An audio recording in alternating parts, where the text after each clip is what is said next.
अगर आप SQMU BA MG6 Hindi की तैयारी कर रहे हो तो आज का ये वीडियो आपके लिए बहुत ही महत्वपूर्ण होने वाला है, क्योंकि मैं आज बताने वाला हूँ आपको MG6 हिंदी के सबसे महत्वपूर्ण प्रश्न जो कि सेमेस्टर एग्ज़ाम में आपके आ सकते हैं या पूछे जा सकते हैं या फिर पूछे जा रहे हैं, क्योंकि ये रिपीट क्वेश्चन भी है और ये आ भी सकते हैं, तो कुछ भी हो सकता है। ठीक है, और इस वीडियो में आपको पूरा देखने के लिए 2 रीज़न है। पहले तो इसमें आप देखो, इसमें आपको सबसे पहले बताया जाएगा सिलेबस, और दूसरा कारण है कि ये आपके महत्वपूर्ण प्रश्न भी मैं बताने वाला हूँ 5 मार्क्स और 15 मार्क्स से। ठीक है, जो कि ये है।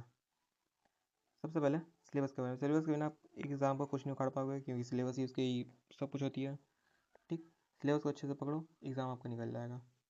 ठीक, यूनिट 1 में देखो, यूनिट 1 में भाषा के बारे में पढ़ना है, उसकी परिभाषा, विशेषता, उसके अंग, भाषा और बोली में अंतर, भाषा का वर्गीकरण और भाषा के अध्ययन की दशाएं पढ़नी है। ठीक, यूनिट 2 में क्या पढ़ना है? यूनिट 2 में आपको पढ़ना है उसकी भाषा विज्ञान की शाखाएं। भाषा विज्ञान की 4 शाखाएं होती है: ध्वनि परिवर्तन, अर्थ परिवर्तन, पद और वाक्य, और होती है व्याकरण कोटिया। व्याकरण कोटिया अलग है। ठीक है, व्याकरण के बारे में उसका क्या है, इसका जो क्या होता है, वो समस्या क्या है, उसका हल क्या क्या, समाधान क्या, यही सब पढ़ना है। ठीक, ये रहा आपका सिलेबस। सिलेबस बहुत छोटा सा है, पर नहीं आता तो बहुत बड़ा है। ठीक है, अब आते हैं हम लोग 5 मार्क्स वाले क्वेश्चन पे। जैसा कि आपको पता है 75 मार्क्स में से आते हैं आपके, टोटल मार्क्स होता है 25 मार्क्स आपके कॉलेज में रहता है, जो कि आपके टीचर देते हैं, क्लास टीचर जो होते हैं मेजर के। ठीक है, 75 में से आता है 15 के 4, यानी कि आपका हो गया 60। 60 में से आपको लिखने हैं मात्र 4 क्वेश्चन, वही आपको 60 नंबर दिला देंगे, तो काफ़ी है।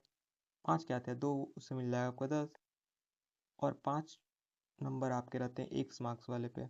एक में रहते हैं 5, एक का 1 रहता है, तो वो आप लिखना होता है 5, तो हो जाएगा 5, आपका आ गया 75। तो मिल गया आपको हिसाब। अब देखो करना क्या होता है, 5 नंबर का जो क्वेश्चन होता है ना, इसको आते 2 गो। ठीक है, तो यहाँ पे 7 गो है, ये देखो 7 है यहाँ पे टोटल। गिन, अगर आप अच्छे से गिनोगे तो यहाँ पे 7 है। ठीक है, पर 7 क्यों? भगवान थोड़ी ना, पता थोड़ी ना रहा है कि क्या आने वाला है, कुछ भी आ सकता है। ठीक है, देख लो आ क्या आ सकता है। देखो बिल्कुल, जहाँ तक लग रही है, पद और वाक्य में अंतर स्पष्ट करे, ये आ सकता है। भाषा और बोली में अंतर हो सकता है। भाषा के एक अंक का वर्णन करे, कोई सभी एक अंक बता देगा, उसका वर्णन करे, या फिर बोल जाए कि बोली की विशेषता बताओ, बोली से क्या समझते हो। ठीक, भाषा से क्या समझते हो, उसकी विशेषता बताओ, ये सब आने वाला है। ठीक है, इसको देख लेना, अच्छे से कर लेना। इसका आंसर भी है, कहाँ पे, लास्ट में बताएंगे। देखो ये रहा 15 मार्क्स वाला। ठीक, 15 मार्क्स वाले में क्या है, कुछ नहीं है।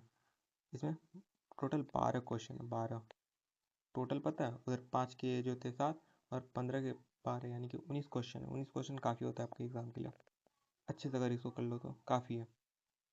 ठीक, देखो भाषा का स्वरूप है, उसका महत्व और ज्ञान पर प्रकाश डालना हमको।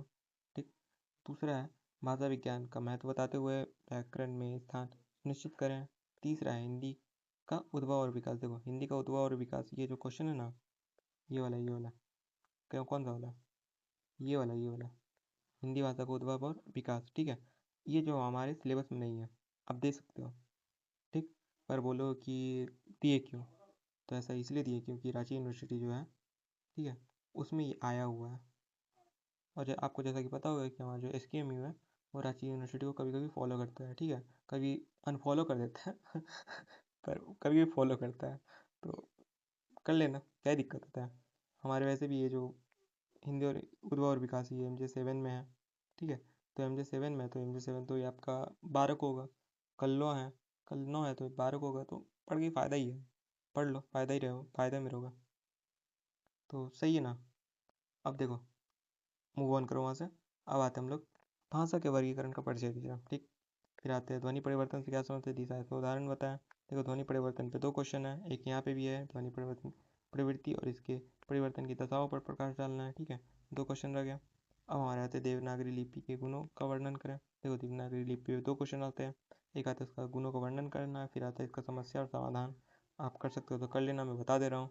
ठीक, और एक देखो इधर आ जाओ, इधर हम लोग को पढ़ना है कि इसकी जो भाषा विज्ञान पे है, यानी कि यूनिट 2 पे के अनुसार इसका आता है कि भाषा विज्ञान के अनुसार इसकी शाखाओं को व्याख्याचित करें। उनकी जो शाखाएं होती है, इसको अच्छे से डीप में लिख दो।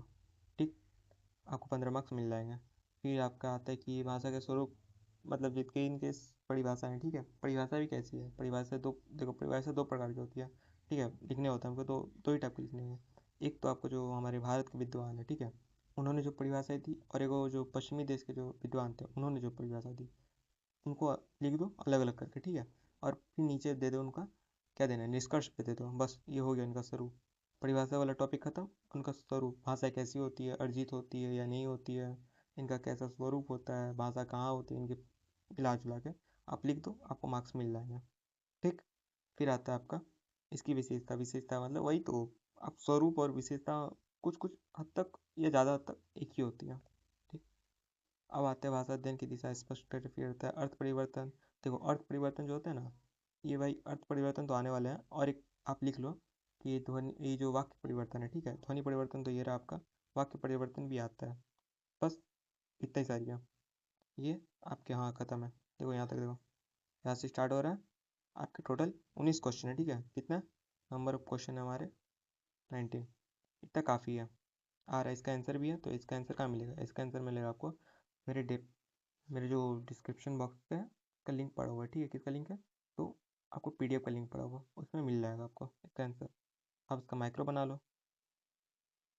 नहीं आ रहा आपका, दिमाग में नहीं घुस रहा है तो बना लो भाई, पास हो जाओगे। या फिर समय तो भी बहुत सारा है, वो तो लास्ट टाइम के लिए आता है। समय भी बहुत सारा है, आप अच्छे से इसको एक एक बार पढ़ लोगे ना, आपके दिमाग में छप जाएगा। ऐसे ही दिमाग खाली होता है तो सब इसमें छप जाएगा। ठीक है, बस पास हो गए आप, और क्या चाहिए। फिर भी नहीं हो रहा है तो बना लो, जैसी आपकी मर्जी। मिलता है अगली वीडियो में।